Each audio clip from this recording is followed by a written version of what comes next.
And we're back. We are back. Got a refill. Yep. We are going to talk Pokemon teams. Series 8 teams. Series 8. So, this is the main segment of today. This is the main lesson for today's episode. We had posted something in the Facebook a couple of days ago for the announcement of this episode. So basically... Link in description. Absolutely. We want to make sure, because some people have talked to us about how maybe they weren't super hyped that legendaries were allowed in. Mm-hmm. They thought it was maybe a little too intimidating to have such strong stats or typing, big moves. Changes. Yeah, it's big changes. It is. It's a really huge. So regardless of where you fall on the spectrum of excitement, we don't want you to feel too disheartened, because we do have a lot of data that we've collected over the past 2 weeks. We've been putting a lot of hours, and we definitely have some teams that are not only fun, use a lot of standard stuff while also mixing in a lot of non-standard stuff in maybe various ways. Yep. So maybe like instead of this intimidate user, you could use this as a separate replacement. Like a substitute. Yep, as a substitute. Exactly. So today, the first team that we're going to start off with, we're actually going to talk about two different. Break this up sort of into two little mini segments. The first part of the lesson, we're going to show you, we actually have some rental codes here today. Yep. We're going to be sharing, like Brandon said at the beginning, we have 10 teams for you today. 5 from myself and 5 from Master Brandon. Yep. We've got 2 each on the Switch. Yep. We've got rental codes for everybody. We're going to be going through those. These are pokes that we have made in-game, put all the work in ourselves. So these are our mons, and you can... And these are the teams I think that we felt like were the strongest, like our best the strongest teams. Or the most, definitely 2 of the most fun teams that I have on card at least. Yeah. We're definitely going to keep working. I have more teams that I think operate differently. Again, like my Necrozma Duskmane, you can go check out that video, link in the description obviously, to that battle video. Yep. And that team is probably my strongest right now. Yeah, I would say. So I don't want to talk about that again because he's already out there.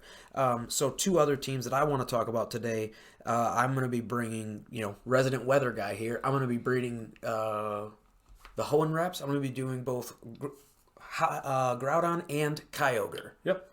And then for rental codes, I'm going to be providing you guys with CALYREX Ice. Yep. The tasty CALYREX Ice. Yep. And I will be providing ZEKROM because I am tired of losing to KYOGRE. So if you are too. Yeah. I have the team for you? Yep. And it's jokes aside, it actually does well into a lot of other matchups, not just the KYOGRE, although that is by far its strength in the meta. We'll dive into that in a second. Yep. So let's get right into it. All right, Justin, start us off. All right, so this is my Groudon team. This is my VGC Series 8 Sun team. Yep. So it's got some of the most standard things you've been seeing in series, well, basically all of 8th Gen Sun so far. Yeah, pretty much, yeah. With the Solar Power Gigantamax Charizard, and then we're running a Life Orb today on it, but it's a Chlorophyll Gigantamax Venusaur. Mm-hmm. And those are 2 of the most common additions in any Sun team that we've seen so far. So today, instead of running the Torkoal, obviously we pack in the Groudon. And now the Groudon's got a little bit of an interesting spread. It's got a lot of Spec D investment, a lot of attack. It's even got some HP. And we've got an Assault Vest with 4 attacks here. Precipice Blades being the main one that you can spam. Iron Head gives good coverage. And then on top of that, if you want a Dynamax... depending on the game state, there's definitely been a lot of games where, because he's so bulky, you Dynamax, and that's sort of like we were talking, so it's like a defensive and offensive at the same time. Yep. By doubling his HP with the max candies and then firing off either Iron Head or Quake, you get even bulkier. I really like that combination you have there of the Steel and Quake too. The Stab Quake to raise your special defense even more. Exactly. I didn't want to do Rock Slide like we've seen because I don't want to be turning off my weather. It's crucial that I have the sun up. This is a sun team after all. There are other ways to play around Groudon where it's not necessarily focused around the weather, but this one that is the crux. And then the secondary so the way that I build VGC teams personally is I sort of think about it because when you go in, obviously you bring there's 6 pokes on a team, but you only bring 4 to the match. So the way that I think about it is there's going to be one poke that I basically bring every single time, and that's Groudon. Yeah. No matter what, Groudon's coming. And then after that, I choose, some games I bring both, depending on the matchup, but most of the time, it's an either-or situation between those Kanto starters. It's actually pretty rare in testing that I bring both in a squad of 4. Yeah, that's a lot of offense, I feel. Yep. And then, like we talked about earlier, or like I have to get the really good matchup or a really good read or just play really risky. Yeah, like, and then that kind of falls into what I had mentioned earlier, was that I think that offense is not great right now. I think you need that fat bond, and the residual damage is really nice for these big fat Ubers, though. Yeah, it is. It just depends on. So basically, I make that choice of which residual damage is going to be better: the solar power stab sun buffed Charizard, or being able to outspeed and have the coverage options of the ooze of the Venusaur. So it's just an either or there. And then the Tapu Koko being able to bring in electric terrain can also help, depending on if you do choose to Gigantamax either one of the Kanto starters for the Resige. You're just using Groudon as a small poke, and that Thunder Punch gets buffed up quite well from the terrain. Yep, that's a cool tech there. And that's to deal with those flying types in the meta, like Ho-Oh, which normally I would have had the Rock move for. So I'm still being able to deal with the common threats, just in a different manner. And then, of course, Fire Punch is boosted by the Sun, and that's insanely good. Yep, that's good synergy there. Yep, and then rounding it off, man, what do you got? Yeah, Porygon 2 and Incineroar. So outside of the Sun, my Incineroar, max Adamant attack, mixed spread after that, can one-shot Zacian Crown with a Flare Blitz. Yep, that's super 110% minimum. Yep. To the Jolly Wolf. Bad dog. Yep, and then so that's a really common, and then on top of that, the Intimidate shuts off or counters his Intrepid Sword boost.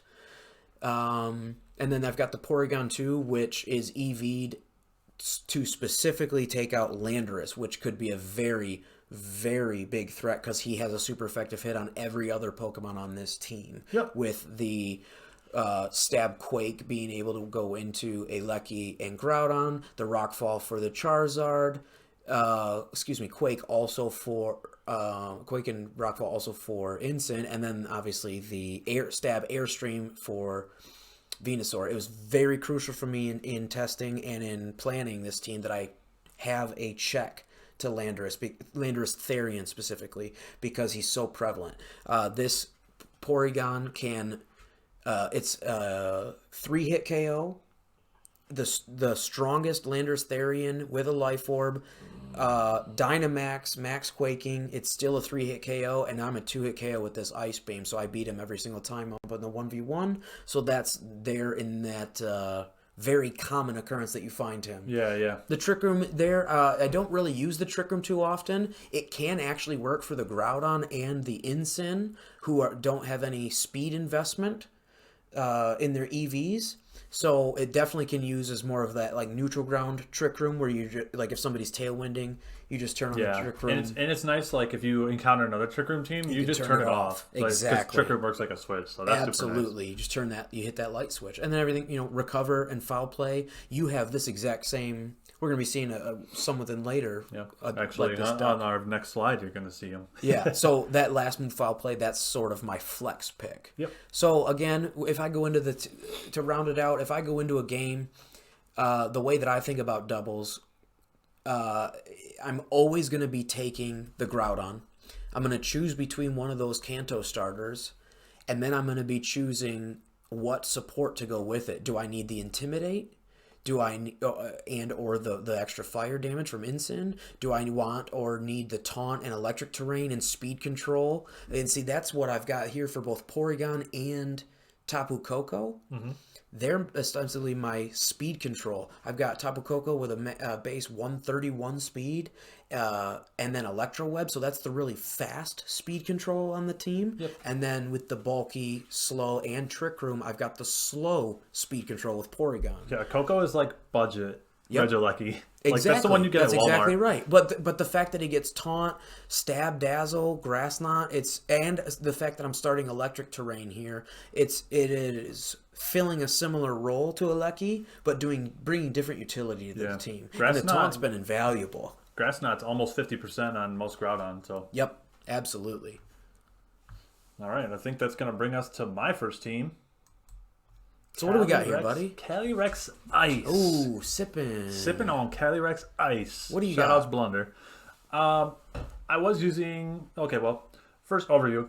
This is a pretty hard Trick Room team. Yep. You're leaning definitely into it. Yep. As you can see, I've got a lot of Slowmons outside. I like it a lot. And then you've got 2 Trick Room setters. I did that because I felt like Porygon is the most telegraphed Trick Room setter in the game. Well, I mean, there's like 3 of them. Like, there's 3 main Trick Room ones. Yeah. So, first thing, CALYREX, you know, I was running the weakness policy set with Protect, and I even tried Speed Swap. But Speed Swap does not factor in speed boosts. I actually managed to ally switch on a Colossal.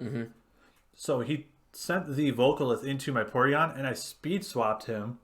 For the steam engine But he still boosts. outsped me because I only took his base speed and not his boost. Exactly. So I ditched that. I'm now running Assault Vest, and it's the best change I've made to him. And you've definitely been doing a lot of testing, probably with this team more than anything else, right? Yes, yeah. This is a team I've really wanted to perfect. The Assault Vest.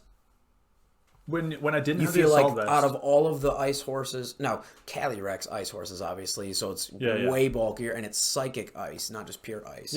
But out of all of the CALYREX ice variants you've tried, you think that this is your favorite? This is my favorite. I've had the most success with this one for sure. Because, tell me about it.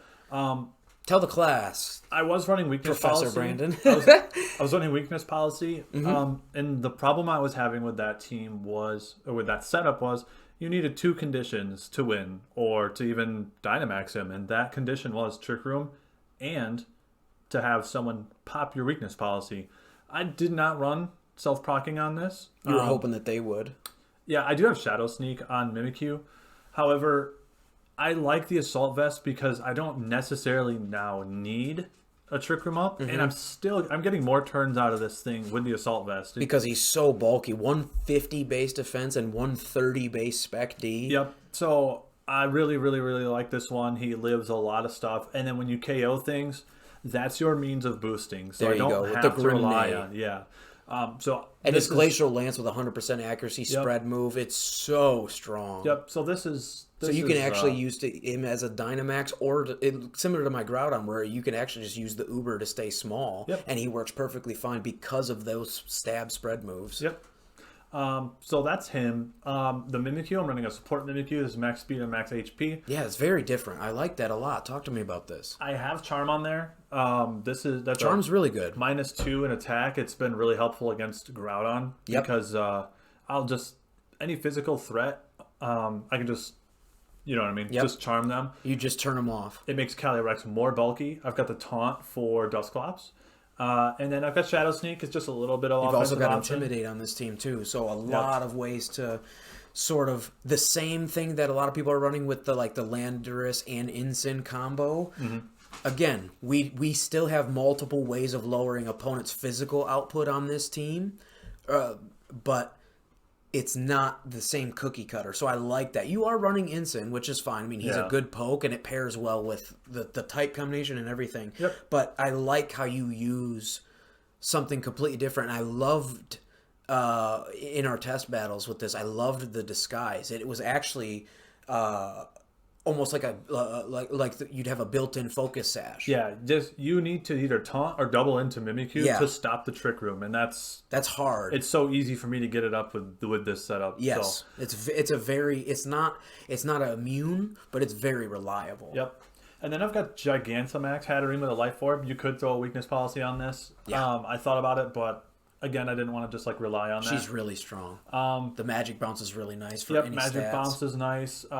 Mystical fire helps against sun teams. It's been super good. When I get in a trick room against sun teams, I have a very good time. Yep. And that's one of the reasons why I put Trick Room on. Was you gave me that suggestion. There's a reason that I put Trick Room and use it on my Porygon too, is to turn it off because of not just Brandon's team. Obviously, we've practiced against each other with multiple teams over the past 2 weeks, but any other Trick Room teams that I found on the ladder too. Yep. I am running Psychic over Expanding Force. I found it hard to get myself into Psychic terrain unless my opponent brought it. Yes. So I did opt for the little extra power of Psychic. And then I rounded off with Dazzling Gleam that turns into G-Max Smite. It's a 100% chance of confusing both of your opponents. Both of them. So, really enjoying that. Just kind of standard 8th gen Hatterene stuff. Yep. Tried and true. Then I got Defiant Zapdos. I think it's really important to run a Defiant or competitive Pokemon if your restricted Pokemon is physical. Yes. You need something to absorb or deal with the Intimidates. Yep.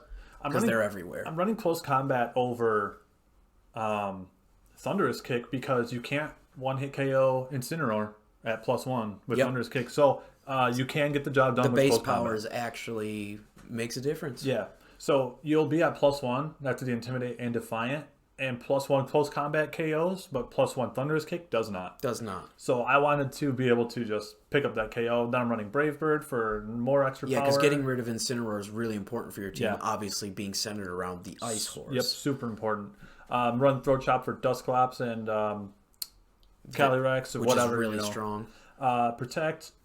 And then Porygon, running Trace actually because I think Tracing Intimidate could be super useful. Absolutely. This is almost the same as your Porygon too, except I'm running Ally Switch because it's Tracing annoying. Prankster has actually been really fun in testing because you get the Prankster Recover. Yeah. So that's actually, and he's so bulky anyways, unless they knock off your Violite. Even then, you're still, the Prankster Recover has been, if you can get that trace off, it's a little tricky to read, but I mean, if you see like a Torn Ogre, it's pretty easy to just lead this. And Protect is another good option for that flex pick as that last slot. You could Protect and then either Nature's Madness or if you have an Electric Attack to take the Ogre down to where he's got to either click Origin Pulse or if he's just dead. Yep. As long as you get rid of that Water Spout option, then the Duck's actually going to be sitting in a decent spot. And then you can Prankster Recover off all that damage, and it's really potent. So look for those things. Intimidate, Prankster. There's a couple of abilities floating around. Levitate's a good one that if you want to trace, depending on the matchup. So yeah, there's definitely some play around that trace ability. I agree completely. He's mostly physically defensive. Because most of the super effective hits you're going to be taking are from Urshifu. So physically defensive helps you kind of handle that. And like we talked about Landorus too. Yeah, and Landorus. We want to live those physical hits and then kill the Landorus. We want to be able to live those physical hits and do damage and break sashes on Urshifus. Yep. Then rounding the team out, Incineroar. Not too much to say about that. I'm running Will-O-Wisp over Parting Shot. I just feel like I like the Will-O-Wisp chip damage, and they can't just switch out of that and reset their Intimidate. So and if you burn something crucial, that's just taking them out of the game. Yep. So that's my team. Running codes down there. I'm really excited to use it. And let's move on to your next team. Alrighty, so this one is my Rain team. This is KYOGRE. So again, I'm not doing the standard Tornadus KYOGRE combo on purpose. I'm running something different because I want to be different, and I want to use some pokes that I really love. I'm also not running Incineroar because I'm leaning into it as more of a Rain team, not just KYOGRE with friends. I didn't want to be bringing a fire type there. You can definitely still use it. You can lead with it, and the Fake Out and Parting Shot could be great. Darkest Lariat's a great option. Brick Break, but I digress. I went with the Stoutland instead, and this is a very special Stoutland set.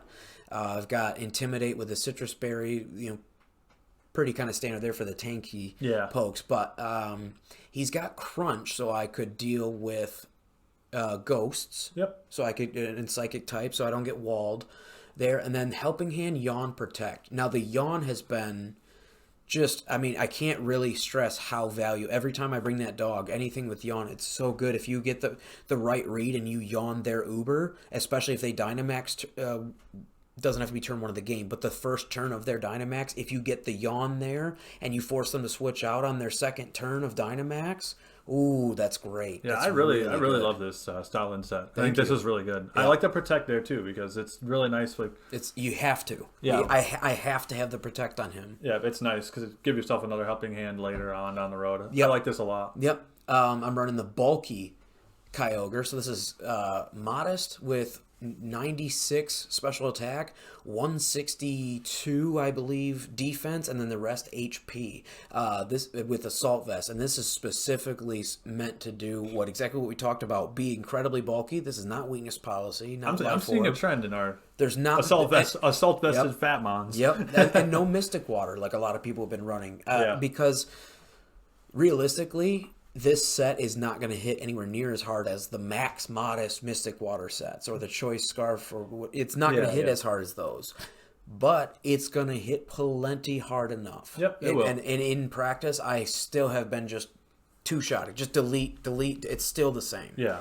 As a Dynamax option, Kyogre's Water Spout Geyser just tears through anything that doesn't resist it times 4. I've got the Bronzong here. That's my ally switch user, and it's a steel type to make do with the rain. I can set up there with the body press and Iron Defense, and then Gyro Ball to take things out there. Super strong. We've been walling people in doubles and singles with this exact set. Yep, we have definitely shown this set off before. That last move, that flex pick, is either ally switch or Trick Room or Stealth Rock. Yeah. Yep.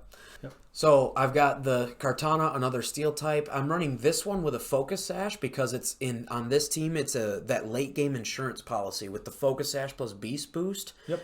Also, alternatively, I have led with this before, but not as much on this team because of the item choice. Yep. But what you could do, obviously, this is the pretty standard set. I've got with a Dynamax, you obviously have Knuckle, Overgrowth, Airstream's really nice because we're not running the Tailwind, so we can get Airstreams that way, either from Zapdos Dynamax or Kartana Dynamax. That's a great option.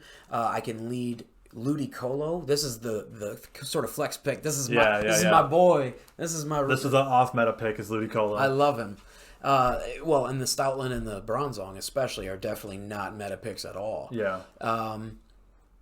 And we don't actually... I've been surprised how little I've seen of Kanto Zapdos on Kyogre teams. Yeah, me too. I was really surprised because, I mean, he gets Stab Hurricane, Stab Thunder, and with a Life Orb. And then, obviously, Weather Ball. You could do Heat Wave also, but because this is a weather team, I want to keep the rain up, so Weather Ball, Water, and then Protect. Just a really standard, super offensive. But I think he'll see a resurgence. I do. The Ludicolo is Expert Belt on this one. I could do Mystic Water, but I want to make sure that Ice Beams are doing enough to Landorus. Yeah. And I want to make sure that Muddy Water's still chipping enough. I want to make sure Giga Drain with the Expert Belt, a 2-hit KO on Dynamax Kyogre. Ooh. And obviously we resist times 4.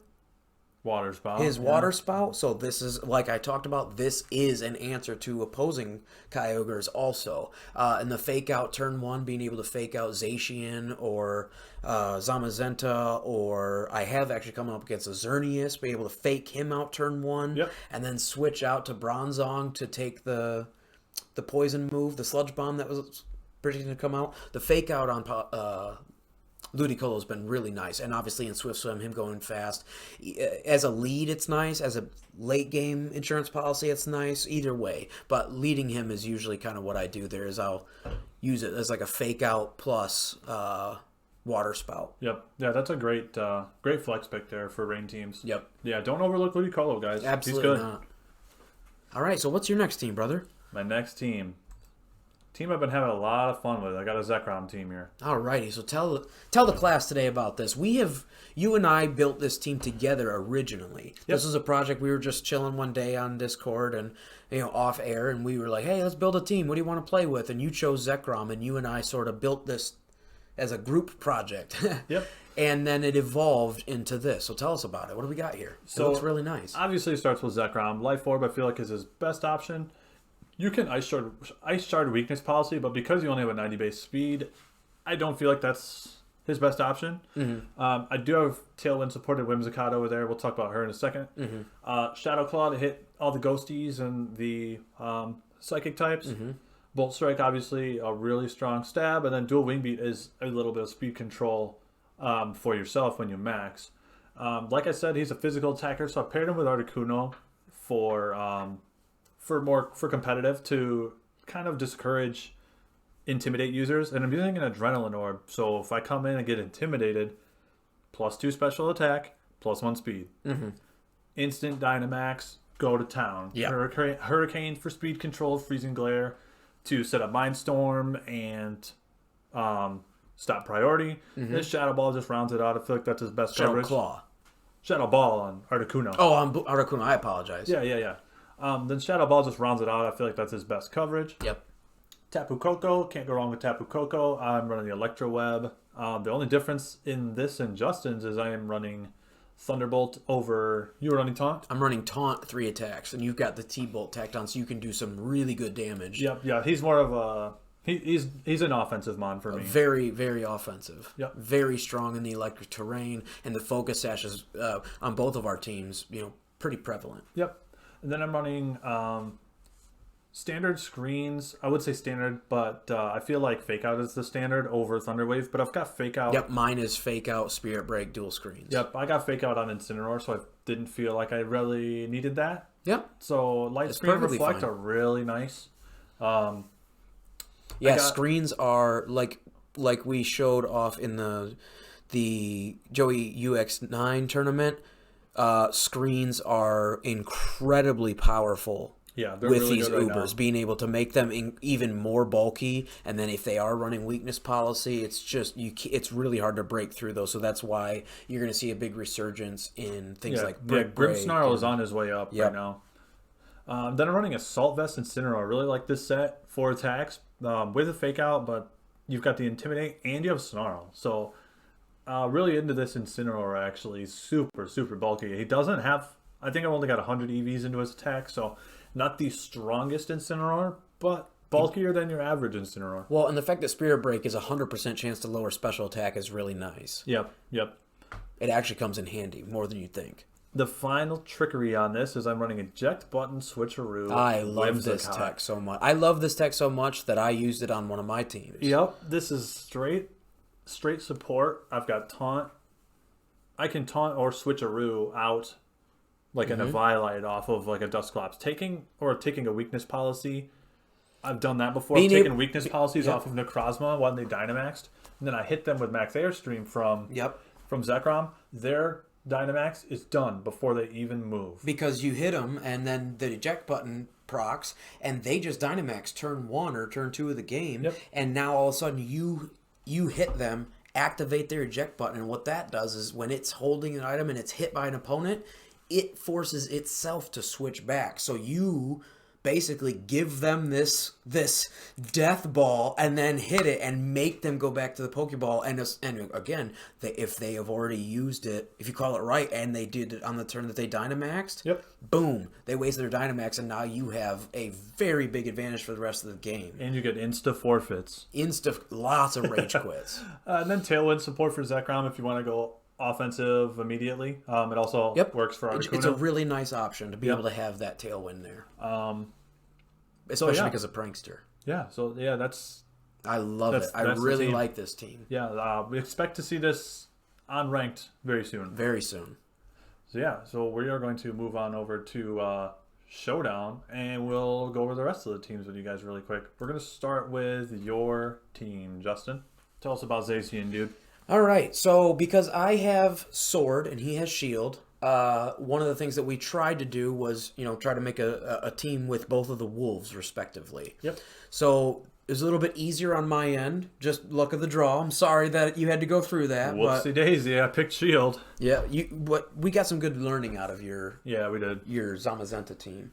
But this is my version of the Lapras and ZACIAN Crown team. So this is pretty meta. This is pretty standard in a lot of ways. If you want to scroll down, there we go. Perfect. We got everybody. I'll scroll down. I'll show off the team here real quick. Yeah, we got everybody on here. So I've got the Thunderous support, which is incredibly powerful. So obviously you want to lead most of the games. You're going to be leading with either Tapu Koko and Lapras, Incin and Lapras, or Thunderous and Lapras. I don't like to lead Zamazenta. I like to save that for the back, especially because I'm running Light Clay. I've got 8 turns of screens. I don't want to rush it. I want to make sure that I set myself up for a good win condition. And then obviously, again, with Kartana with the Beast Boost, this one is Assault Vested. Just to make up for that really terrible 31 Spec D with an Assault Vest, and if you happen to Dynamax the Kartana in certain situations, you might live a Psychic. You actually have, like, once you have that much HP and then the Assault Vest backed up, you're actually at, like, a standard Glass Cannon level of Spec D where you're not just going to get melted by something that's resisted. But other than that, so the main trick of this team usually is going to be Dynamaxing the Lapras to be able to get G-Max Resonance, which is obviously the attack version of Aurora Veil. So the Freeze Dry, the Ice-type move that you have on it, will turn into Resonance instead of Hailstorm. So we're not worried about Hail there. It's literally just the dual screens, and I've got Light Clay, so it'll be 8 turns of dual screens. I've got Water Absorb. This is a very, very strong counter, hard counter to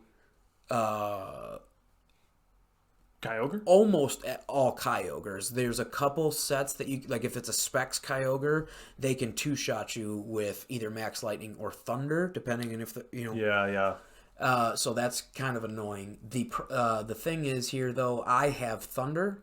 I've also got Life Dew instead of Protect, so that way I actually have some good healing options, which has come in handy. I tried Protect, and I like Life Dew better. I tried Life Dew at first, then I went to Protect, then I went back to Life Dew. Most people will ignore Lapras once they will. The Dynamax is over. And that gives you Life Dews. And that gives you free Life Dews. And if they choose to shoot off either Origin Pulse, or because there's no Kyogre that I have seen yet that has Hydro Pump. They all have spread moves. So you're going to get hit. So if the Kyogre's on the field, he has to use an electric move into you. And you have Freeze Dry when you're small too, or Thunder if the rain is on, depending on the game state. So this is a really solid answer there. Again, Hydro Pump is just a really strong, the strongest Max Geyser starting the rain. So because he is the Dynamax in almost every single game, this is essentially a pseudo rain team also. There's been some games where I don't ever get a chance or don't need to click the Geyser, but for most games the Geyser is clicked at least once. So that's why on my my Genie, he's got Hurricane over Air Slash. But again, that's to taste. So if we want to see my Genie set here, this is pretty standard. This is the Focus Sash, Tornadus.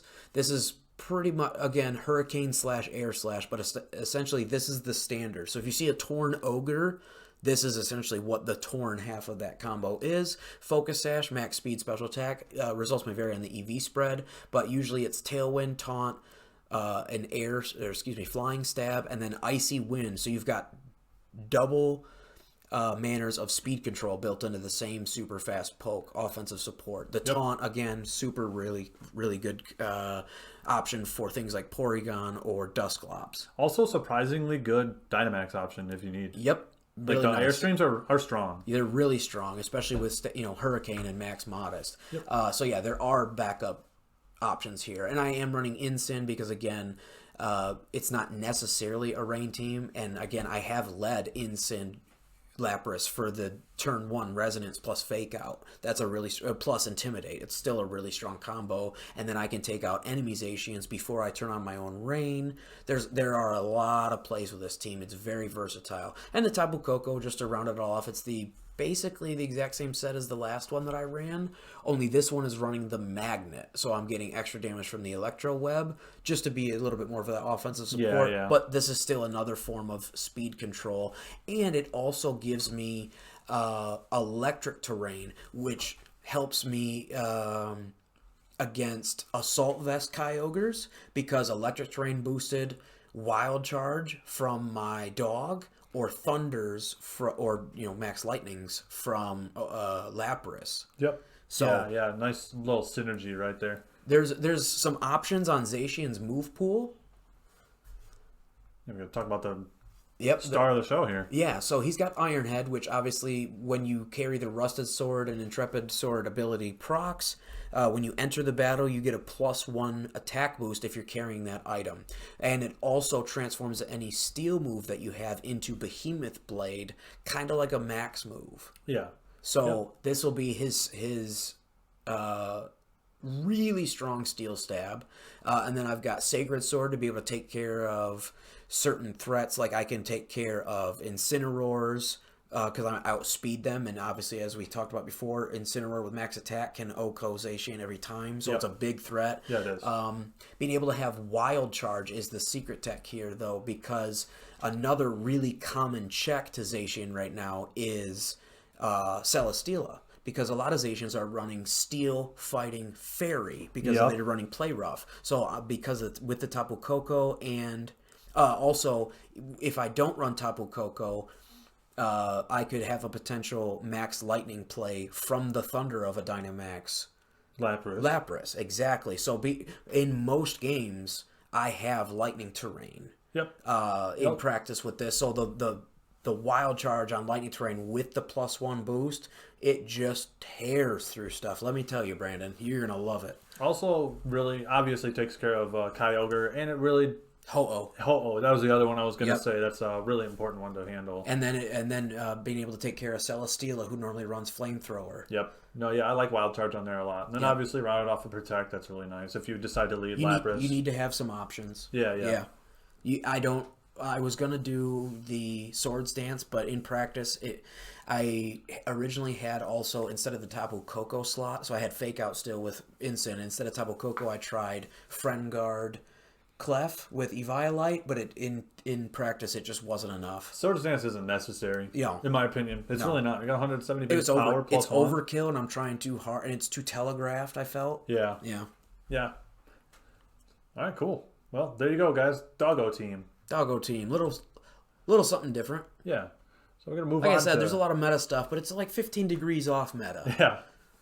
So we're going to talk about a Pokemon near and dear to my heart here. Alrighty, Mewtwo team. Walk us through it, brother. What do you got here? Mewtwo team. So, got Hurricane. I didn't even know he, I didn't even know this was in his arsenal until I built this team. Neither did I. But he's got Hurricane for a little bit of speed control. I'm running a weakness policy. I'll show you how I pop that in a minute. I like it. I've got Shadow Ball to deal with the Horse and an Expanding Force. I obviously have Indeedee on this team. And then Protect. Protect is absolutely necessary, I feel like, on a lot of your offensive pieces. Especially something as squishy as Mewtwo. Yep. I'm running Hitmontop here. I do have the Sucker Punch in case I have to pop this policy. It's not my preferred way to do it, and I'll show you my preferred way in a bit. But this is really nice against the Horse. The Sucker Punch one-hit KOs the Horse. Close Combat is really nice. CALYREX Shadow, you mean? Yeah, CALYREX Shadow. I just keep saying the Horse. Yeah. But no, good catch. Fake Out, obviously, always good. Close Combat to take care of Incineroar, and Helping Hand to help anyone out. Yep. So this is a really underrated Mon, in my opinion. I've really enjoyed using him. You're welcome. And something that we kind of picked up on together. Yeah, definitely. This is one of Brandon's old staples from back in 4th gen when we started competitive. So literally over a decade of using this Pokemon. And when I was thinking... this is actually the weekend before this Series 8 started when the tournament was going on. I was just thinking, all right, so Mewtwo team, what could we do here? And again, we originally both planned for CALYREX Shadow to be a bigger threat than what it seems to be at first, at least. Yep. First impressions is that he's not as strong as we thought. Yeah. Or not as prevalent, I should say, as what we thought. He's not around. And when it does show up, we don't have as much of a trouble. But, and one of the things is we had prudent planning. We planned around. This was a big part of it. Yeah, this combination here. This combination. So that's maybe why we feel like he's lackluster, is because we went so far out of our way to make sure that we had hard counters to make sure he could not get off the ground. Yep. Then I got Ndidi here. Ndidi's nice because if you feel like if you go in a team preview and you see that Mewtwo already has speed control, you can just lead this and you can both expanding force spam. Yep. But like I said, really that's a dream strong scenario. Like winning that way is a dream scenario. I also got Most Mystical teams Fire. have an Incineroar, so you have to get rid of that first before that's your win con. I've got Mystical Fire in the event that I come in after Rillaboom and I take terrain control. That's really nice against him. Also a little bit of support for the rest of the team. I got Encore. Don't use this one very much. That might get changed, but it's nice against. It's nice to catch something that protected last turn. Yep. And then Encore them into that move. And then after you is actually for the horse. I use 95 base speed after you to bring up the speed of the horse. So I'm running a Life Orb. I don't have an Assault Vest on this team, but I could just throw Throat Chop on here and run it the same exact way I was running. Absolutely. CALYREX. Yep. So Life Orb's interchangeable, but the and Glastrier is still very valid, very potent threat, strong, even without CALYREX riding. Yep. So you can definitely still use that as like a pseudo legendary, or so it feels. So there are definitely times where we have run teams with one Uber and the CALYREX, or I see I just did it. Where we run one restricted Uber and then the Glastrier, and it feels almost like kind of like that Heatran that I was running, where it feels like we're bringing two Ubers because he's so strong. Yep. So yeah, I got him. Here's my another offensive crux. Mimikyu again. I'm running safety goggles so I don't get spored. Again with the disguise is like a pseudo focus sash. Yep. So it helps me get the Trick Room up. Shadow Sneak is how I am proccing Mewtwo. If you notice in the spread here, I'm running a negative attack nature. Yep. Then I got the Trick Room, Will-O-Wisp. You just want a little chip to prop it. You don't want to be smashing him with that sucker punch. Exactly. So really weak when he Dynamaxes. I'll Shadow Sneak him, get the attack boost. This team, you most of the time want to kind of just go in early. If you have speed control, go fast, hit hard. Go fast and hit hard. If the opening is there, take it. That's what Mewtwo does. Start blowing things up.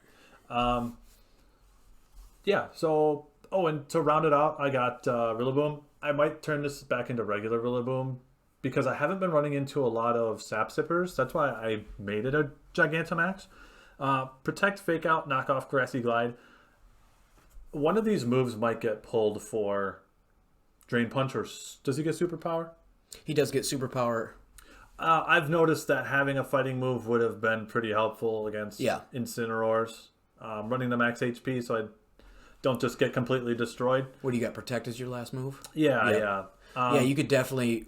That's my set. My standard is 4 attacks. Yeah. Even if I'm not running Assault Vest or Choice, because she's just got so many options, and that is my personal 4th slot is either actually right now my tech is either Drain Punch, but I've been running lately is Brick Break because of the prevalence of screens. The knockoff has not come into play enough. A lot of the things that you wanted to knock off weakness policies and Assault Vests. The problem with that is like some of the weakness policies are weak to dark, so it activates. So you pop it, and then other things like Ho-Oh, he just outspeeds you and takes you out with his dual stab and destroys. KYOGRE can run ice moves.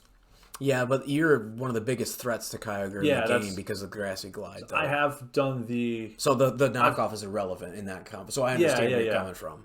But I've done the Helping Hand Grassy Glide, and it one hit KOs every KYOGRE that's not Dynamaxed. That's not Dynamaxed. You can't. It literally can't. It does not exist in this universe. A KYOGRE that's not Dynamaxed that can live. Yep. Physically defensive KYOGRE still gets owned by this. Dead. And then even if it Dynamaxes, it's like a 123 minimum. Yeah, it's a 2-hit KO even if they're physically defensive Dynamaxed. Yep. So, yeah, that's my Mewtwo team. A solid 2-hit KO. I've had a hard time getting this to work because, like I said, I don't think straight offense is the best option in this meta. No. But, he's my boy, and I'm having a good time using him. So, there's my Mewtwo team. We're going to keep working on it. Yep. Moving on to you, man. You want to talk about SOLGALEO?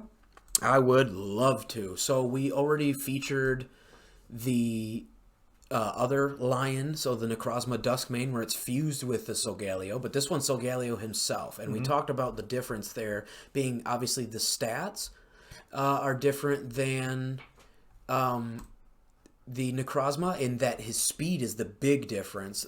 77 in Necrozma Duskmane or 97 with this. He's got the 157 attack in Duskmane, 137 attack. He's weaker there, but still strong. 137 is still strong. 137 is still strong, but the Necrozma Duskmane only has 97 base HP, and the Solgaleo, as we see here, is 130, so it's a way higher special defense, or HP. And then obviously the defense and special defense are high in the Duskmane too, so it's sort of a weird transition. He's faster, a little bit weaker, but better HP. But so he's still bulky. He's still really good. So it's a very similar playstyle. But because he's 97, we're going to do the other way. Instead of Trick Room like Necrozma Duskmane, this one we're going to do Tailwind, and we're going to be focusing on the positive speed control. So there is a multiple options of speed control on this team. This is going to be full metal body is the #1 difference between the two. Big difference too. Big difference is that nobody can intimidate or parting shot or max strike, etc. You can't lower my stats because full metal body is essentially just a special unique version of clear body. So this is just a big Metagross cat. He's psychic and this is just, so if you have a team that was a Metagross team in Series 7, replace it with... Just throw Solgaleo on it. Put Solgaleo on it, and it essentially does the exact same thing, but better. Yep. So he also does get certain moves like Flare Blitz. So there is some really good tech there. So what I'm going to be running is Sun Steel Strike. This is his unique move. One of the coolest animations in the game. Yeah, for sure. So happy with that move. Stab Psychic Fangs, again, to be able to take care of screens. This has actually come in a lot. This has been really handy for me to not Dynamax early, wait for them to set up screens, and then just take them out. Or if they do set up screens while I'm Dynamaxed, once I get small, I just bite right through it. Breaks the screens, and then the full damage goes through on the same turn. It's really because it's stab, obviously. That's where the Protect comes in for that longevity. Really nice. And Protect. Close Combat is my last option. I mentioned how I could get Flare Blitz, but I wanted the fighting type to be able to take care of Dialga, especially, was a big one. I want to be able to hit super effective, not neutral. And then obviously Protect, just so I can have that flexibility to not just get stalled. And then, or to get comboed, excuse me. On the team here, we've got the Tornadus. Again, the exact same Tornadus I had last time. This one has Air Slash because I'm not in the rain, so we don't need to talk about this too much. But again, speed control in both Tailwind and or Icy Wind. Shulk would be proud that you're running Air Slash. Exactly. Air Slash. Backslash. The Tapu Fini is really interesting on this one. So this one's a little different here. I made a change, actually, between last night when I sent you this team and today. So if you'd like to do us a favor live, take off Calm Mind and replace it with that move we talked about. Where is it? All the way down. Found it. Nope. Mist. Nope, the other one. Because we have full metal bodies. We don't need Mist on this one. The Nature's Madness. Oh, yeah. Pardon me, you're good, ladies you're and good. gentlemen. We talk about a lot of Pokemon teams. Yeah, we literally just talked about Mist this morning. Yep. Nature's Madness is on this team because this team doesn't deal with Kyogre very well. So Nature's Madness, if you don't know, is if terrain is up, you click Nature's Madness, and it's essentially Super Fang. It's 50% of the target's health instantly gone, and that is incredibly powerful when you have something that could be as bulky and or as powerful as a Kyogre at max health. You want that thing you want that thing at 50% or lower as fast as possible. It's 25% if they're Dynamax, right? I think you get half the value of what they would be if they were small. So, but if they stay small, they're going to want to obviously be spamming the water spout. And the higher health they are, the stronger that base power move goes. Kyogre players think they're invincible. You know, exactly. They'll Still Water Spout and Origin Pulse, anything. They don't care. Even if you're a water type. Yep. And I do have the Protect to read into potential Thunder or Max Lightning moves, stuff like that. So it's tricky, but it's a very solid answer to the KYOGRE. Really cool offensive support. Yeah, and then the Icy Wind, obviously, they're over the Muddy Water, because I got Stab Dazzling Gleam for a little bit of damage. Yep. But the Icy Wind there just for more speed control, because we don't have any Airstream on our main Dynamaxer. Yeah, can't have too much. The Incin, this is my standard Incin. We see basically most of the time that I run him. This is my favorite Incineroar set, max attack, so I can take care of the common threats that he needs to, like Celesteela and Zacian Crown. Yep. He just slots into like any team, really. I really am a big fan of my flex pick move of choice is Parting Shot. Yep. I really rate this a lot. Being able to read into it, like if people expect you to fake out turn 1, you can just Parting Shot turn 1 instead. Yep. So that's really, really good. And then the last two are, this is where we're going to take a really hard left turn and go into Hoenn. Yeah, this is where meta ends. This is where meta ends, and this is where I do some fun stuff. So this is my Trace Gardevoir. Now, we talked about the power of Trace. Yep. Trace is incredibly powerful here. Now, if we Trace Prankster, it's not going to do anything for us because we have Protect and Helping Hand both have priority in their own right. Yeah, like some of the top priority moves right there. Yeah, but being able to take over Levitate or being able to take over Intimidate is still incredibly powerful. The big one, Intimidate would be is the biggest one that I have used in practice. Again, it's you trace the Pokemon in front of you. Or is it? I think it's random. Is it a 50-50? I was going to ask you.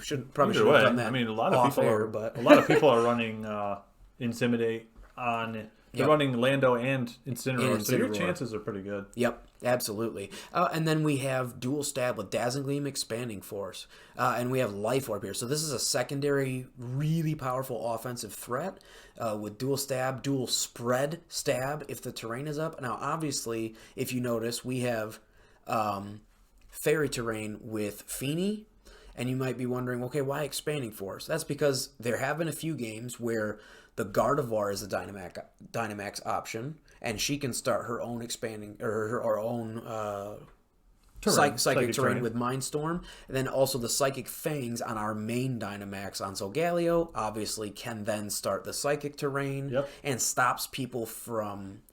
You just got to be careful because you don't want to turn off Psychic Terrain if you're trying to avoid sleep or burn.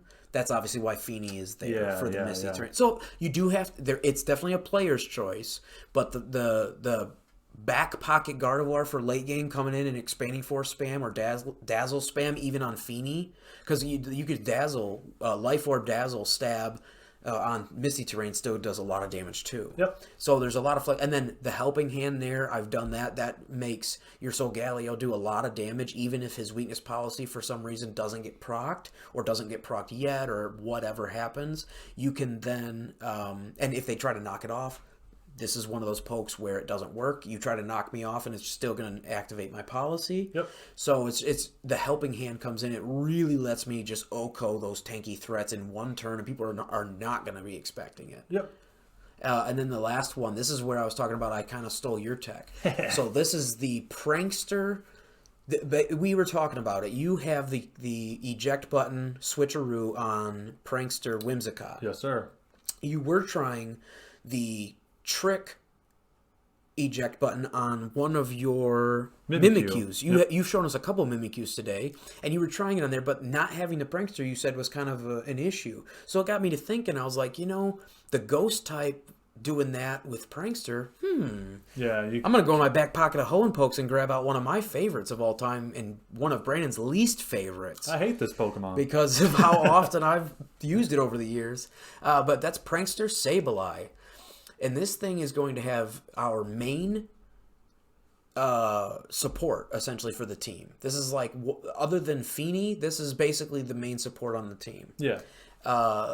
Even ahead of the Tornadus. This poke has the Prankster Trick Eject button tech, same as before, so we can just burn the enemy's Dynamax in turn 1. And I just smash them with whatever move from the partner, or usually it's going to be either Feeney, Incineroar, or the lead off Solgaleo. Yep. And then be able to Shadow Sneak either the next turn to get a priority and proc that eject button before they're able to switch out or do anything is really nice. So on turn 2 as an option, as a backup, or to Shadow Sneak turn 2 into your own Solgaleo, proc his weakness policy. It does basically no damage, and then you're ready to sweep. Protect is there just as a really nice option, especially now because everybody has a lot of spread moves. And again, if you take that first turn to potentially protect, do some damage to the Kyogre, get it lower than half, so he has to rely on either Origin Pulse or maxing. Yeah. You put him into that, you back them into the corner. That's one of the ways around Kyogres. You have to back them into a corner where they can't just freely spam full health Water Spout. Which is hard to do. That is the key though. And then once that happens, the next turn, once I can live a little bit, or maybe if we have already taken him out through some means, then this guy can come in, and if they haven't Dynamaxed already, I can still have the eject button in the back. There's a lot of play here. It kind of unfortunate not having Will-O-Wisp. You could definitely take off Foul Play for Willow. I've definitely done that in practice. So that's definitely right now. It says Foul Play right now, but it's a 50-50. I'm split. Yeah, that's how I was with my Incineroar with Will-O-Wisp and Parting Shot. So I ended up going with Will-O-Wisp. I went the chip. Yep, I've tried both. I like Willow. I like Prankster Willow, but Foul Play is nice for certain threats. But honestly, I think I'm leaning more towards Willow. What would you do if it was your team? I'd put Willow on. Willow over that? Yeah, okay. Well, then maybe we should change it right now, and we'll save it. I agree. So Foul Play is not bad. It depends on who you're hitting it into. It depends on what kind of buffs they're getting. Foul Play is really good into certain Beast Boost Pokemon. Yeah. The problem I just see with it is it's not. Foul Play is not Prankster boosted. You only have a 50 base speed. Correct. So you have to eat a move before you get it off on this particular Pokemon. Yep. So that's the give and take. Agreed. CALYREX will probably still one-shot you with whatever. Yep. Because it learns Leaf Storm, doesn't it? The CALYREX Shadow. Yeah. Originally, one of the problems I didn't want to be running Willow is because of the Feeney with the Misty Terrain, obviously. So you have to... You got to play around that. And the only reason I say that is because there's definitely been times in practice... with my other team that's running Feeney plus Dusclops with Willow, I've accidentally forgot about that in practice and clicked it. I've clicked fake out in my own Psychic Terrain with the Mewtwo team. Yeah, so. Just accidental clicks. But yeah, that's a Solgaleo team. Sweet. All right, we're gonna move on to a team that's not nearly as cool. What do we got here? We're gonna talk about Zamazenta. All right, this is your dog team. So you said it was a little rough. I found Zamazenta to be the most underwhelming restricted Pokemon that I have used. And you've got practice with about 10 or 11, almost as much as I have. Yeah. Either battling with me or directly against me in like long scrim sessions, or you've got extensive knowledge on almost as many as me. So we've got a... You said you didn't like this. I actually haven't played with this team or seen it at all. I'm not wild about it. The defenses... are nice on paper, but he's weak to so many common threats that the defenses have not come into play.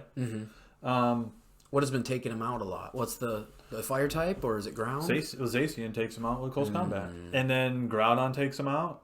Ho-Oh takes him out. Does he get a boost for both defenses from his physical? Just physical. That's unfortunate. And he doesn't hit hard enough. 130, I feel like, is not really enough for a Pokemon that can't Dynamax.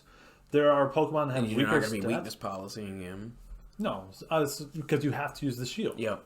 So the speed is underwhelming. 128, like, it's good, but compared to like some of the better restricteds, it's not good. Yep. So you kind of have to resort to buffing him in other ways. As far as moves go, I had Wide Guard. I did not find it useful enough. People have been talking about Wide Guard is going to go up in usage. I think that trend will stop. I don't think it's reliable enough. I think Protect is better. Close combat, Behemoth Bash for dual stab, and then Crunch to round it off, so I can hit CALYREX Shadow, Mewtwo, things of that nature. So to make Zamazenta work, Yep. I've been trying to supplement him in other ways. I've got this offensive life orb Torn. Because obviously he can't Dynamax just like the other dog. Yeah. So the key to this team would be, okay, who can I Dynamax around the dog? That's exactly what I'm trying to do here. I got this offensive Torn with Hurricane for Dynamax Airstream. Torn Therian, I like it. Yeah, he's a little more offensive, or a little more speedy, I should say. Regenerator is nice. Mini Ho-Oh. Heat Wave, Grass Knot for some X. Overgrowth, and then Taunt. A little extra support. You could swap and a Max that. Guard. Yep. That turns into a Max Guard for you, so that's a nice option. I got screen support with Ninetales. I thought behind screens and with his natural defenses, that'd be really nice. And then I ran a offensive support, Icy Wind, more speed control. Nice. Blizzard and Dazzle Gleam, so a couple nice little spread moves to chip away at opponents after the screens are up. If you're still alive, I'm running Light Clay for 8 turns, not running Focus Sash. So, did you think about maybe the Grimmsnarl, or did you just not want to copy paste a Grimmsnarl again? Or is it just a flavor? I think it was. I mean, you could slot it in. I personally think Grimmsnarl would. This is the first time I've seen this team, but I think Grimmsnarl would fit really well here. He could. He might even be better because then you could put an ice move on Feeney and help that to take care of Lando. Remove a fire weakness because I already got 1, 2, 3, 4. Yep. Yeah. So yeah, you could put Grimmsnarl. And then that would be your screens and Prankster, maybe a fake out. Yep. Then I got really standard Feeney here. Just a mix of defenses with Calm Mind, Protect, and then Dual Stab and Draining Kiss, actually, and Muddy Water. Especially defensive with Calm Mind. Going extra on that side. I like it. A little bit of Leftovers action. It's I do like Leftovers on Feeney because she sticks around for a while. Yeah, and with Protect, it actually does add up. Citrus Berry is nice on her, but I honestly find Leftovers to be more useful. Most of the time, I'm running that, especially with Protect. Yep. Standard Amoonguss. You just got to watch out for trying to spore things in your own terrain. The Cobbleberry is really nice because it allows you to live that turn. Focus Sash is also used a lot too, but that's more for you can live flares and stuff like that too. Yep. But the Cobbleberry is really nice. You can live that first turn like Airstream or obviously coming off of Hurricanes and Air Slash on the special side with the Max Special Wall. He actually can live quite respectably for one turn and get the spore off. Yep. I like Protect here because he gets doubled into a lot. Using Protect really opens up your partner Pokemon to do some damage, so I feel like that's kind of a must for him. Yeah, he's a big taunt target too, right? Yep. And then to round it off, I got Weakness Policy Metagross. The boy. With 4 attacks. Ice Punch is just good coverage right now. Meteor Mash, like I said, this is where I try to buff Zamazenta. Yep.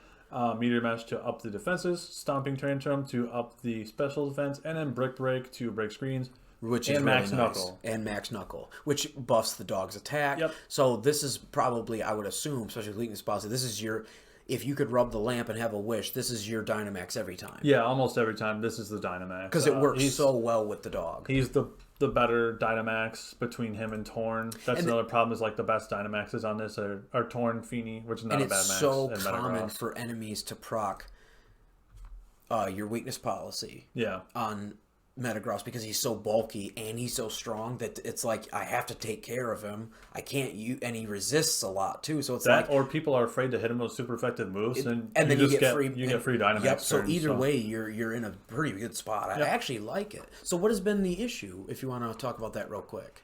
Zamazenta has been the issue. Okay. He's just he just underperforms. Underperforms. Like I said, 128 is an awkward speed. Mm-hmm. He gets outsped by Coco, gets outsped by Mewtwo. Just kind of gets outsped by everything for no reason. Yeah. Everything that's good. It's going to be outsped by Charizard after one Airstream. Yep. And he's just going to get destroyed by the if the sun's up. I mean, he probably dies in one turn, I would assume. Yeah. And then after Resige especially. So, I haven't been wild about Zamazenta. Kind of all I have to say about it. If you want to run him, run good support around him. Mm-hmm. Run a meta team. I've got a lot of meta Pokemon on here to support him, so that's kind of all I got to say about him. You want to talk about Dialga? Yeah, I do. This is my last team of the day. This one's really fun. This one might seem a little weird or lousy on paper, but I was actually practicing this morning and sharing a couple of replays. Yeah. I went up against some of the biggest threats in the meta, and I was just showcasing, look, there's still ways to play around it. And you and I were talking in our group chat this morning, like we were kind of surprised with some of the plays I was able to pull off. Yeah. You just have to really think about this. So basically, the hidden ability of DIALGA is telepathy. Now, for people who don't know, that means in doubles you're not hurt from friendly fire attacks. So like moves that'll hit yourself, like your allies as well as the opponents, like earthquake and surf, discharge, explosion, stuff like that. So we're leaning hard into that on this team. So we've got actually 2 telepathy pokes with the Oranguru and the DIALGA, but the DIALGA is the main poke here that we want to talk about. One of the bulkiest pokes in the entire game. Yep, like we said, one that we've been like really surprised with. Yeah, in all existence. It's insanely bulky, really good typing, Steel Dragon, resist a lot or neutral to a lot. It's not weak to fairy, which is really nice. I've got the Assault Vest. I can live hits for days. I do have max HP with some physical investment and then enough special attack to still be a potent threat. Even against a max bulk with Assault Vest KYOGRE, I can still 1v1 it and take it out with the Thunder. Yep. Or Max Lightning, which again I showed off this morning when I was showing you. So it really does well into KYOGRE because it gets access to Thunderbolt and or Thunder. Again, if you're playing into KYOGRE, if you're planning on playing into KYOGRE, there's no reason not to run Thunder because he starts his reign and it just gives you the accuracy to smash him. Yeah. And obviously, if you're Dynamaxing, then its accuracy is not a problem anyways. And then with the Assault Vest, it just becomes really hard to get rid of this thing. Another fat Assault Vestmon. Yep. And you don't have to Dynamax, but you can, and it's a really good option. And what I'm running here, obviously, is the Thunder to take care of Ho-Oh to take care, who has Fire-type moves. Yeah. Which is neutral on me, but it's still a lot of damage. Because it's on the physical side. Yeah. The Roar of Time is really strong because it's basically like Hyper Beam for Dragon. So it's an insanely Does it have a recharge? Yeah, recharge next turn. Yep. But what it does is it gives me that insanely powerful base power Wormwind. Yep. When I Dynamax. It's kind of like the Hyper Beam Porygon Z. That's exactly right. And then obviously with Flash Cannon Earth Power to be able to buff both defenses. Again, being bulkier and helping my team be bulky as well. It comes in actually really, really handy. Yep. So if we want to... Basically, the main crux of this team is using either Protect or Telepathy. Every single Pokemon on this team has either Protect, Telepathy, or both. Actually, I lied. Both of my Telepathy, neither one have Protect. But either way... one or the other. The point is Blacephalon. I want to talk about him. He's super interesting. So, for people that don't know, his unique move is Mind Blown. He literally blows up his head, and it's a fire-type move special. It's got, I think, a 150 base damage, right? Yep. 100 accuracy, and it, like Explosion or Misty Explosion or anything, it hits everybody on the field. So you can do damage to your... So he loses 50% of his HP, and then he deals damage to everybody around him. And it's crazy fired. And it's stab fire. He's really fast, really strong. But what I do is with the Citrus Berry. So I Mind Blown. And I have the 4 EV, so it's a odd number in the HP. So when I Mind Blown, I get down to below half. Proc the Citrus Berry, heal back up, and then I can Mind Blown, outside of enemy interaction. I can Mind Blown up to once or twice more before I'm actually dead. So that's a potential of 3 Mind Blowns with this guy. And that is insanely powerful. Yeah, if people don't learn their lesson after the first one. And after the first one, I'm getting a Beast Boost. Yeah. So then I'm even stronger on the next 1 or 2. And then if I get up to... the ideal situation, which I have done multiple times, is where you Mind Blown, Beast Boost, and get 2 Beast Boosts, because you kill 2 pokes turn 1, and then you literally Mind Blown the next turn and you just win. Yep. It's literally a 2-turn game. Mind Blown, done. And your Dialga or Oranguru just sits there with Telepathy and fires off an attack. Can't be faked out because you're a Ghost type too. Yep, can't be faked out. So it's incredibly potent. So the Feeny here is pretty nice. This Feeny is going to be kind of like what Brandon had earlier, only mine has some physical investment instead of the special, but basically the same set otherwise. Protect, Calm Mind, Muddy Water, Dazzle. So it's double spread move, double stab. Just pretty standard, yeah. Really bulky, nice utility. Bulky Calm Mind. Yep. Very nice. And then obviously the terrain there for anti-sleep and burn and stuff like that. We don't want to be... Stop the mushroom. We don't want to be hacks to death. And then the Alchemy. That's the second hidden tech here. So the Babiri Berry to let me live those non-stab, non-Dynamax steel spikes. If it's stab and super big, Babiri, Shmabiri, it doesn't really matter. Help you probably live a Dialga Flash Cannon or something. But yeah, and especially if I protect that turn or whatever, it'll help me live if I need to and get a Trick Room up and then I outspeed. But the Decorate's there because I'm not running Weakness Policy. That's a potential option, so I can help anybody on this team get stronger. Especially if you get in a Trick Room. Yep. The Fake Tears is really nice because we're running all special attackers, so that'll be shredding Spec D by 2. And then Misty Explosion. So if obviously if Fairy Terrain is out with the Feeny, I can Misty Explode, and this is a secondary explosion round behind the Mind Blown. So I could potentially Mind Blown 2 to 3 times.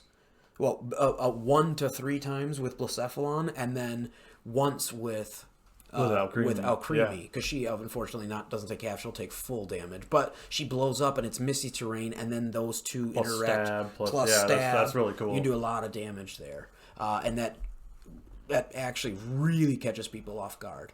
And then to round out the team, we have a Heatran. Now this is my main secondary Dynamax. As you saw today, I didn't even bring Dialga into one of my teams. I fought an enemy Dialga, and I brought Heatran without my own Dialga, and Heatran just acted as my Uber. He did great and ended up winning the game for me.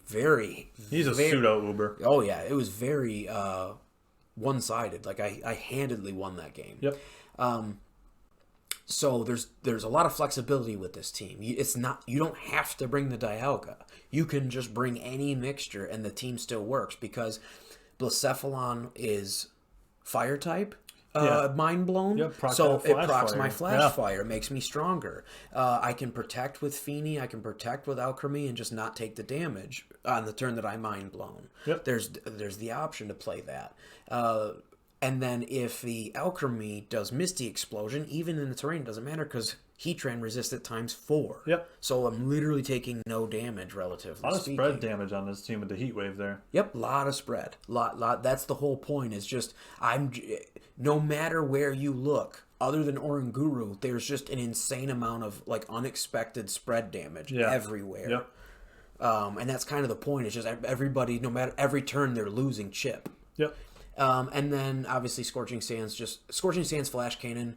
Flash Cannon's a stab move, Scorching Sand right there, so he's got ways to buff both of my Dynamax options on this team. Being in a Trick Room, being max HP, the slower, bulkier variants, they can both buff both defenses for the team. And then you just choose between, like, basically, is a KYOGRE or Ho-Oh, or like, this thing could work into Ho-Oh too. It's just, unfortunately, like, what do I hit the Ho-Oh with? Do you know what I mean? So that's why you have the option of bringing the Dialga as the Dynamax instead. So it's essentially you flip the coin there. And then like a Max Wormwind will lower Ho-Oh's physical attack. Exactly. You know what I mean? Or I could just smash it with Thunder and kill it after some chip. And then the Oranguru, this one's pretty fun. So I'm running the Mental Herb. For people that don't know, it's a one-use consumable item, and it absorbs and it makes you immune for that turn to Taunt. So if you need something you need to get off, like a Trick Room or like a Yawn like you see on this set, which has been so invaluable for me on this monkey. There's so many times, monkey. There's so many times when somebody has tried to taunt me or tried to kill me and they can't because he's so bulky, or they try to taunt me and they can't because of the Mental Herb, and I get that crucial Yawn off, and it wins me the games. It absolutely wins games. The Ally Switch is just nice, good tech.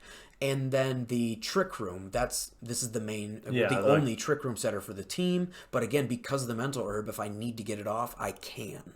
And then Foul Play is just, good damage.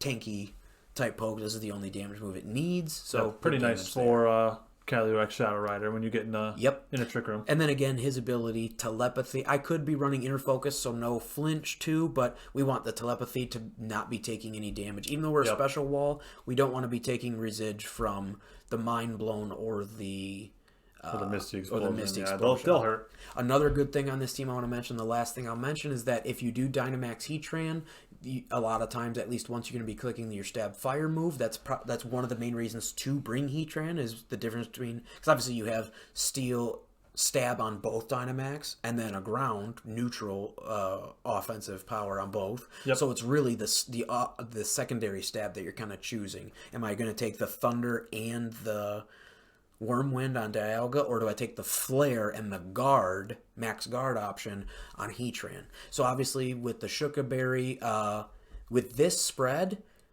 Landorus, Therian, Max Attack, Jolly to this Heatran. Now you got to remember, he's using Earthquake, so it's a spread move, so it's doing less damage, but it's still ×4 stab with a base 145 attack. And it does a minimum 33 to a max 39% to this Dynamax Heatran with the Shuka Berry. That's why I run Shuka personally. Air Balloon is definitely an option. It's just a personal preference. But I just want to mention that calc there because it's so important, because my Max Flare in return does a minimum 103. So I live the hit over 50%, and I don't think people are going to expect that. And I've had Landorus hit me before. It literally just bounces off me. Nobody expects a Landorus to bounce off of a Heatran. But that's the HP and the investment and the Shuka combined. It's really nice. Nice spread damage team. So last team I'm going to talk about really quickly here. And then we've got a bonus team. Oh, then we do have a bonus team. I forgot about the bonus round. Really quick bonus team. It's worth it, though. The bonus is really nice. It's a sleeper pick. So I'm running a whole O team. It's kind of, I want to say Standard Sun, but a couple of things have been replaced.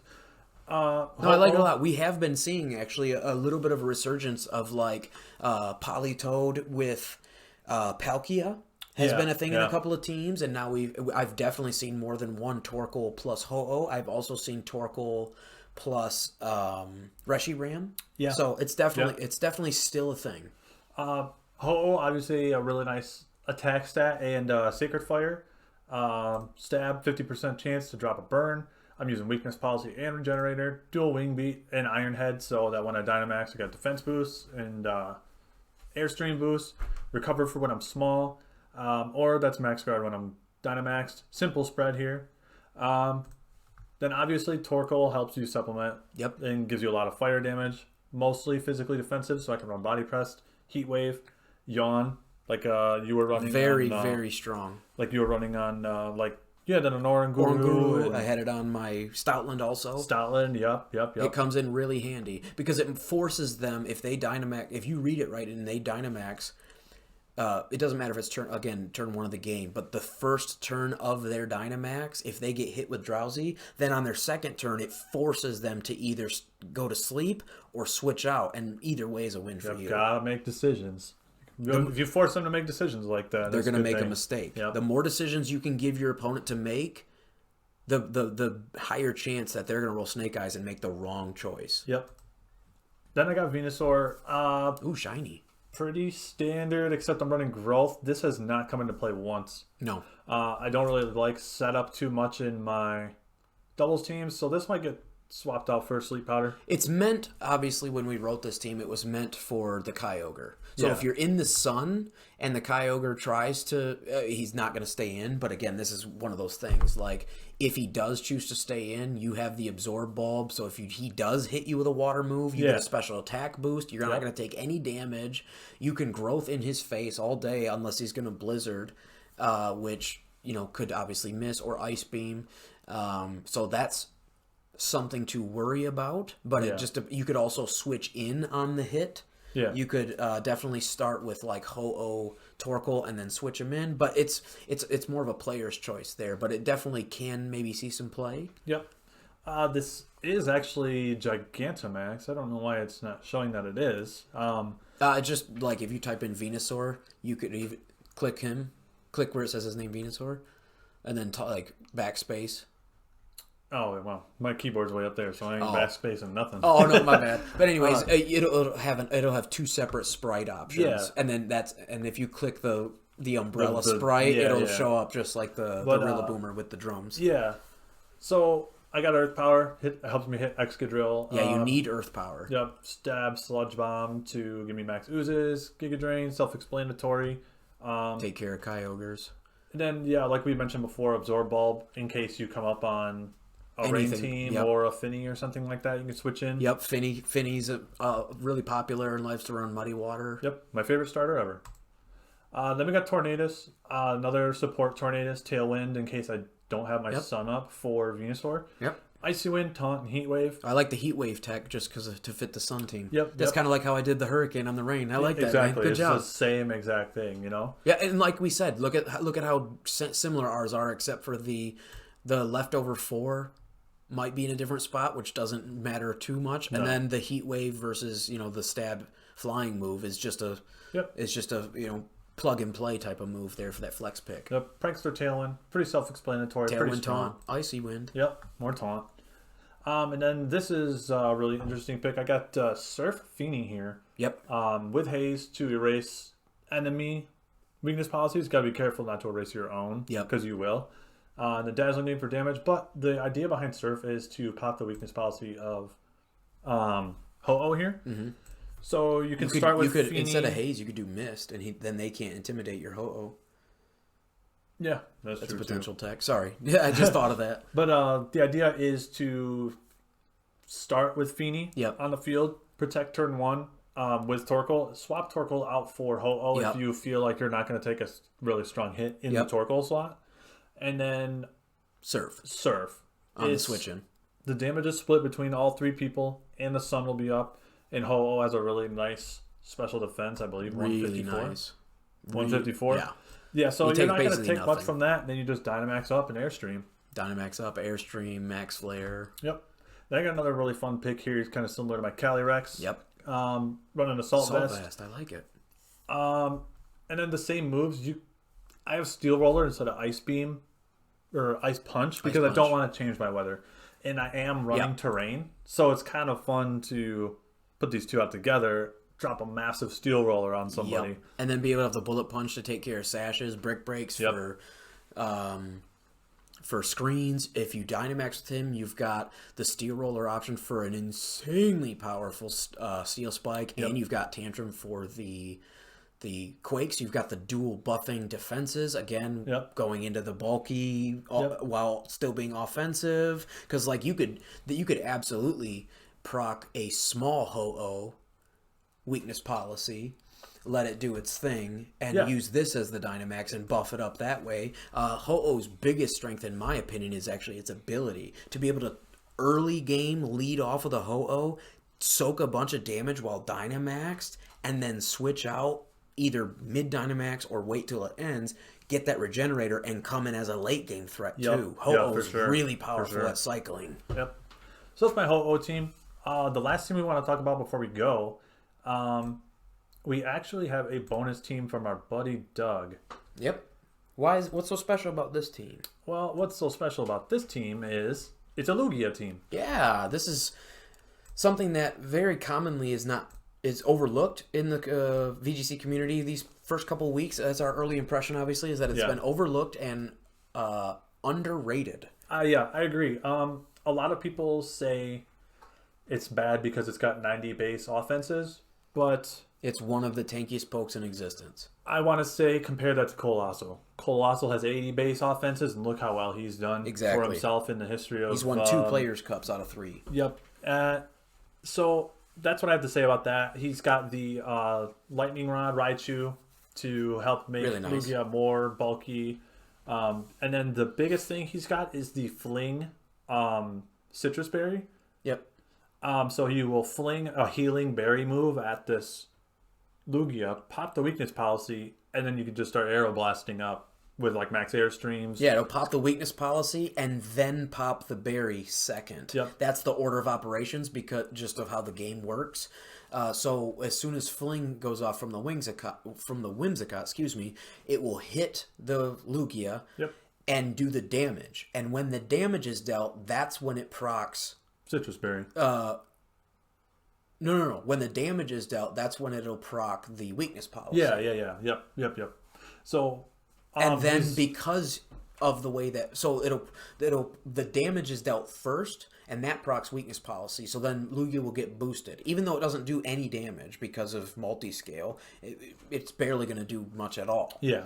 But then what happens is when you fling a berry is that it automatically forces that Pokemon to eat it right then when you fling it at it, regardless of if he's in the correct HP range or not. Yep. So it forces the Citrus Berry to heal up, and now you have a full health